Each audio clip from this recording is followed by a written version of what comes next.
Bonjour tout le monde. Aujourd'hui, nous allons faire de la production écrite. N'oubliez pas, apprendre est toujours facile avec Rachid. Dans notre leçon d'aujourd'hui, nous allons apprendre à produire un texte explicatif. Alors, accordez-moi votre attention. Pour commencer, observons bien ce texte. La santé et le sport. Pourquoi manger? Ton corps a besoin de nourriture pour avoir de l'énergie et de la vitalité. L'alimentation saine, équilibrée et en ration suffisante lui évite toute carence en vitamines, en calcium, etc. et participe à son bon développement.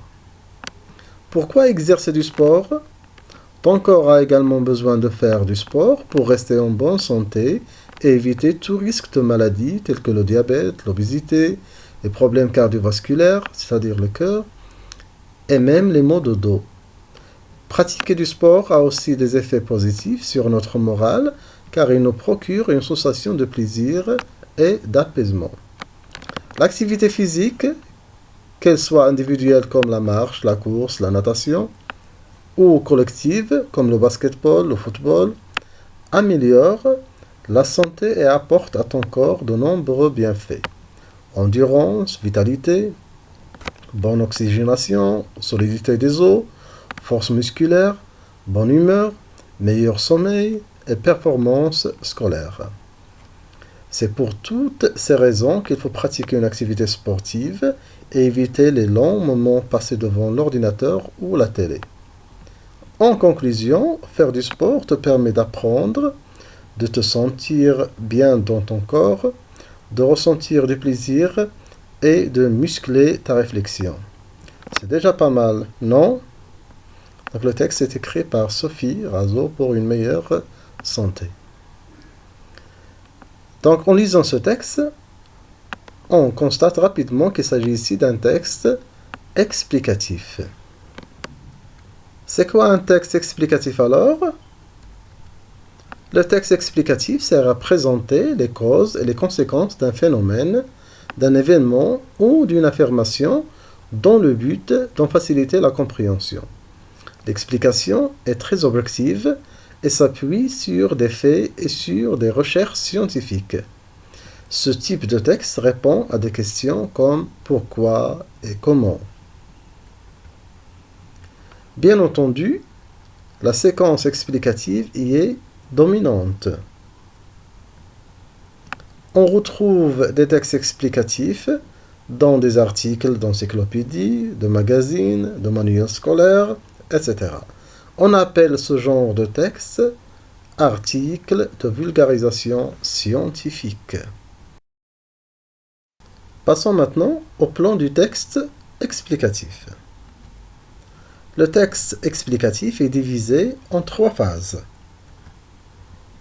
La phase de questionnement, pourquoi, que l'on trouve dans l'introduction, c'est-à-dire le sujet posé. La phase explicative, qui apporte des réponses à la question posée et qui forme le développement du texte.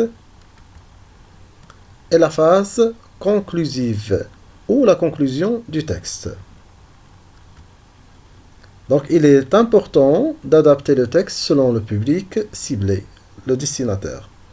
Si les termes sont complexes, il est conseillé de donner des définitions et des exemples de ce qui est expliqué. Quels sont les éléments graphiques qui constituent un texte explicatif? Dans un texte explicatif, plusieurs éléments graphiques servent à séparer les parties du texte ou le structurer. Le titre. Donc, il présente généralement le sujet de l'explication. Il peut même parfois être formulé sous forme de question. Il y a aussi le surtitre qui est situé au-dessus du titre en caractère plus petit. Il présente généralement le titre de la rubrique, le domaine général de l'article ou tout simplement un titre de moindre importance. Le sous-titre peut être placé entre le titre et le chapeau. Il sert souvent à donner une information supplémentaire sur le titre. Il y a aussi le chapeau. qui annonce le phénomène qui sera expliqué. Il peut aussi résumer le texte.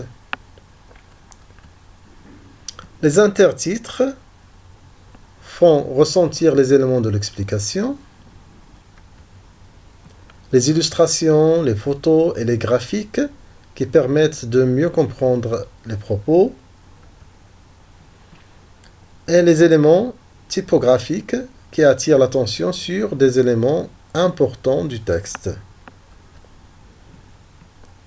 Les encadrés permettent souvent de présenter des informations supplémentaires. Pour bien comprendre, suivez bien ce résumé. Pour produire un texte explicatif, on commence par choisir un titre. Ensuite, présenter le sujet qu'on veut expliquer. Et poser la question. Après, répondre à la question en développant l'explication sous forme de paragraphe avec des sous-titres. Ensuite, résumer l'explication par une ou deux phrases pour conclure. Et n'oubliez pas d'utiliser le présent de l'indicatif. Le texte explicatif s'appuie sur des outils qui structurent le raisonnement, comme parce que, comme, puisque, car, en effet, ainsi, de plus, par ailleurs, d'une part, d'autre part, en outre, donc, etc. Les connecteurs chronologiques, tels que tout d'abord, ensuite, alors, enfin, sont très utiles lors de l'explication. Et aussi la ponctuation qui joue un rôle très important lors de l'explication. Alors, si vous suivez bien ce résumé, vous saurez toujours comment produire un texte explicatif et vous ne trouverez aucune difficulté. Et si on s'entraîne un petit peu, produisons maintenant un texte dans lequel nous allons expliquer comment on peut rester en bonne santé. Essayons de respecter la structure du texte explicatif, le titre, les intertitres, la conclusion, la ponctuation, les connecteurs chronologiques. Alors, faisons-le ensemble. Commençons d'abord par chercher un titre. Prenons par exemple « Comment rester en bonne santé ?» C'est une question. Le chapeau.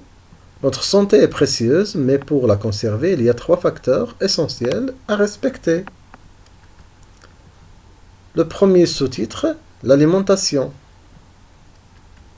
L'alimentation joue un rôle très important dans notre vie. Elle doit être saine, variée et équilibrée. Comment? Les aliments nécessaires à une bonne alimentation peuvent être classés en 4 catégories. Numéro 1, les aliments riches en glucides, comme le miel, les féculents, le sucre, pour assurer nos besoins de l'énergie. Deuxièmement, les aliments riches en protides, ou les aliments d'origine animale, qui servent de matériaux de croissance. Numéro 3, les aliments riches en lipides et qu'on doit consommer avec modération, tels que l'huile et le beurre.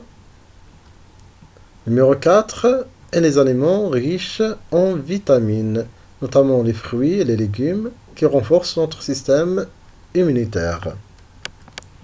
Mais il faut aussi boire beaucoup d'eau, au moins 1,5 litre par jour. Une bonne alimentation consiste au bon respect de la pyramide alimentaire. Passons maintenant au deuxième sous-titre. Le sport. Le sport est un ensemble d'exercices le plus souvent physiques. Il ne permet pas uniquement de perdre du poids, mais aussi de récupérer une certaine mobilité articulaire ou même de l'autonomie, ou encore de l'autonomie.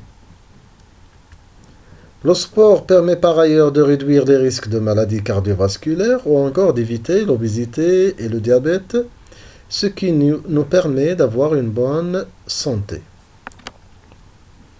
Maintenant, le troisième sous-titre, l'hygiène. Pratiquer du sport Et prendre une alimentation saine n'est pas suffisant pour avoir une meilleure santé dans l'absence d'une bonne hygiène, que ce soit corporelle ou vestimentaire. Se brosser quotidiennement les dents, se laver souvent les mains, prendre son bain au moins une fois par semaine, nettoyer ses habits et son entourage sont des gestes simples mais d'une grande importance pour prévenir les infections et éviter l'apparition des maladies infectieuses. On peut ajouter aussi une conclusion si vous voulez. Donc, vous pouvez faire mieux si vous avez bien suivi le résumé. N'oubliez pas de bien vous entraîner à produire des textes explicatifs. Attendez toujours du nouveau avec RA Éducation. N'oubliez pas, je vous aime. Cliquez sur j'aime. Abonnez-vous à ma chaîne si vous ne l'êtes pas encore. Et activez la cloche. Merci et à bientôt.